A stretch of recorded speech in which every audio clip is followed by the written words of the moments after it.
नमस्कार, मी पंजाब डक हवामान अभ्यासक मुक्काम पोस्ट गुगळी धामणगाव तालुका शिल्लोड जिल्हा परभणी। तर उद्या 3 मार्चपासूनचा नवीन हवामान अंदाज।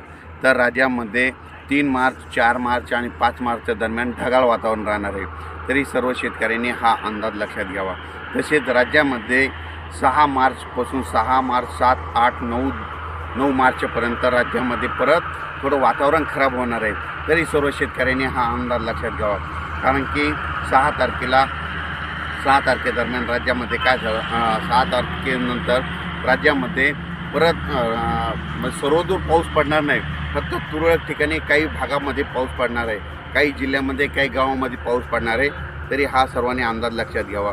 आणि हा पाऊस सर्वदूर नसणार आहे, पण हा पाऊस पडल्याच्या नंतर काही भागामध्ये काय झालं की आता सगळ्यांची हरभरे काढणी झालेली आहे। तरी सर्व शेतकऱ्यांनी आपण आपलं जर हरभरं काढणीस आलेलं असेल तर 6 तारखेच्या आत आपण आपलं हरभरं घरी आणावे, नसतं झाकून आपलं गोळई लावून झाकून ठेवावे व तसेच आलेल्या आपल्या पिकाचं नुकसान वाचावे। तसेच हा पाऊस 6 मार्च, 7 मार्च, 8 आणि 9 मार्चपर्यंत राज्यात भाग बदलत जाणार आहे। तरी सर्व शेतकऱ्यांनी हा अंदाज लक्षात घ्यावा।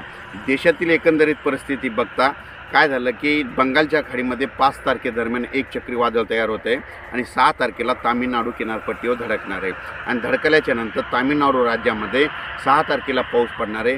तसेच आंध्र प्रदेशमध्ये देखील पाऊस असणार आहे, केरळला देखील पाऊस असणार आहे आणि त्याच्यानंतर कर्नाटक देखील पाऊस पडणार आहे। पण त्याच्यानंतर ते चक्रीवादळ थोडं निवळत येऊन महाराष्ट्रातील काही जिल्ह्यांना तुरळक ठिकाणी पावसाची शक्यता आहे।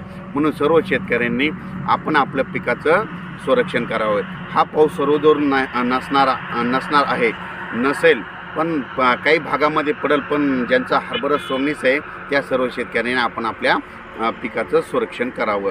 तसेच हा झाला 6 मार्च ते 9 मार्चचा हवामान अंदाज। जर याच्यामध्ये अचानकच बदल झाला तर लगेच हवामानाचा अंदाज दिला, अचानक मेसेजद्वारे यूट्यूबद्वारे अचानक मेसेज दिला जाईल आणि शेतकऱ्याचं मात्र नुकसान होऊ दिलं जाणार नाही। धन्यवाद।